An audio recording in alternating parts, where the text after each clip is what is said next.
Hey, how you guys doing? So I got some good news before I get into the actual subject of the video.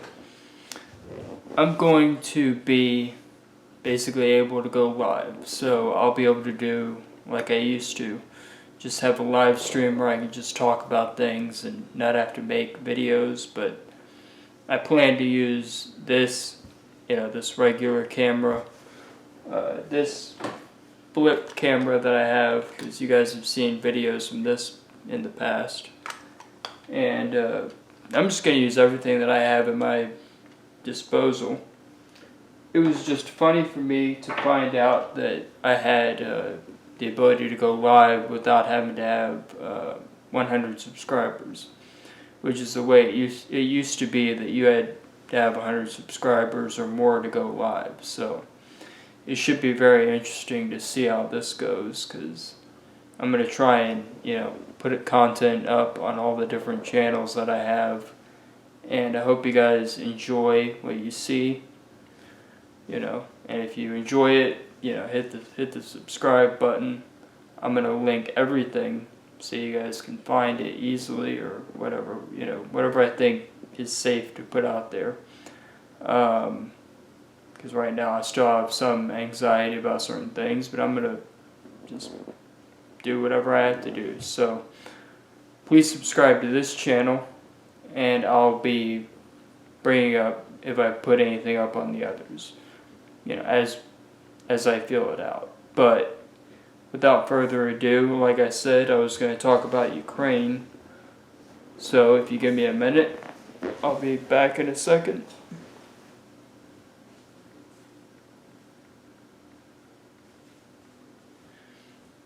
Actually, I forgot it was right behind me. Let me just... Here.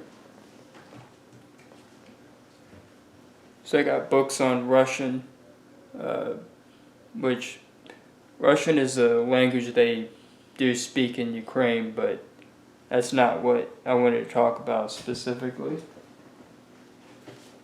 I got this thing. This is the Ukrainian dictionary. It's actually really, really cool, because this has given me a different perspective. Just seeing the language and being able to read certain things has actually been quite eye-opening for me. Because when you're reading about a country, understanding its language will actually, or understanding the nuances from its language will actually help out quite a bit. So that's been one of the things that I've been doing, is studying Slavic languages, and Ukrainian is totally different from Russian. There are some words in common, but it's totally different. It's different because of the different histories that the two countries have, but also because Ukrainian comes from a language family that's called Ruthenian, which has a whole bunch of other influences other than Slavic ones. It has influences from Western European languages like Polish, and I'm thinking just other languages in that whole Western European branch. So it's definitely interesting stuff, and it has caused a big difference. It's created a big rift between the Ukrainian language and the other Eastern European languages. So that's its own topic, and I could get into that in another video and just go on about that. But what you guys are here for is the Ukraine situation. The fact that they were invaded by Russia. And my original take was that the Russians were the ones that were in the right, and that the Ukrainians in eastern Ukraine wanted to join the Russian Federation. However, what I've come to realize is that that was incorrect. The majority of Ukrainians, they wanted to stay part of Ukraine, even the ones in eastern Ukraine. What the Russians did is kind of nefarious. They sent their own people. They sent not native Ukrainians. They sent Russian agent provocateurs to Ukraine to agitate for separatism. Even though there are people in eastern Ukraine that are actually of Russian descent, the Russians not only sent their own agent provocateurs, they sent private military companies, one of them being the Wagner Group. So the Wagner Group was part of the push to make Ukraine part of the Russian Federation. And this started in 2014 with the annexation of Crimea into Russia. It's totally crazy to think that some of the things that happened in the game Call of Duty Modern Warfare actually happened in real life. I really can't even wrap my mind around that, but this is where it gets even crazier.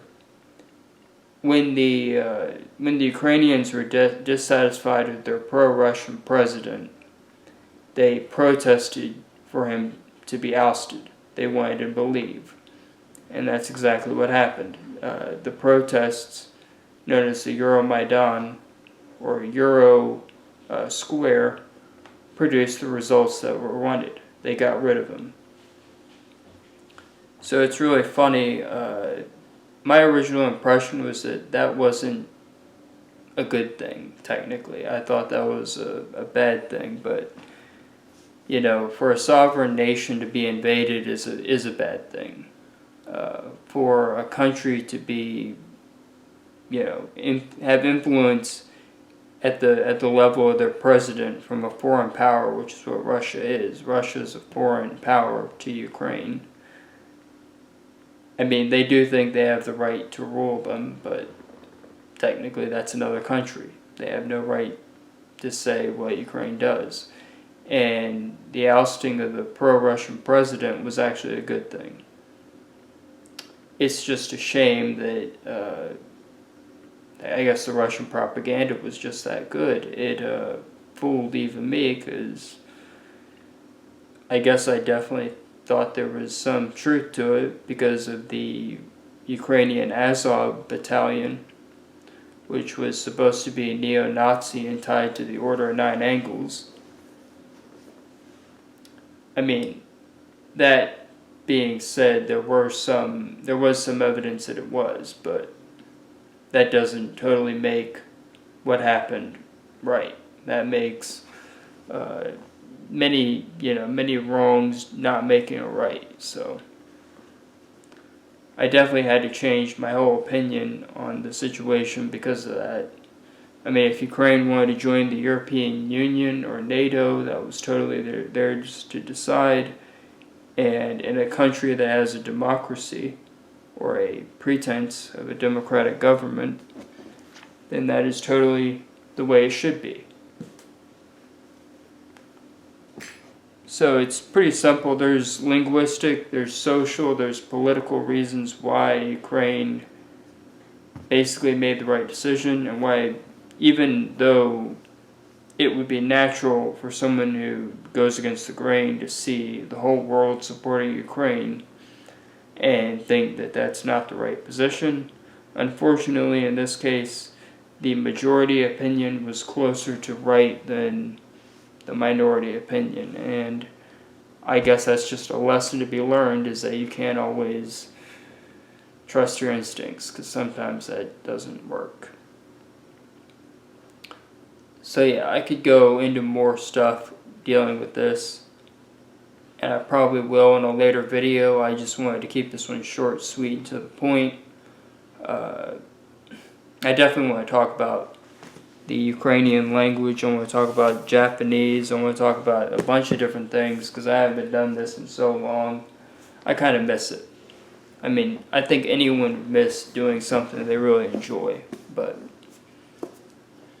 so yeah, I was definitely wrong about Ukraine, and everyone that, you know, that knew this stuff going into it, yeah, you can pat yourself on the back. I mean, you can genuinely feel good about, you know, being right. But I'm definitely going to make more videos about stuff that I'm passionate about. I'm definitely going to be doing a lot of things. It's funny, it's a speaker. But yeah, I'm going to be doing a lot of different things and having fun on the internet in general. So I guess I'll just see you guys in the next one, and you'll be seeing a lot more from me. So take care.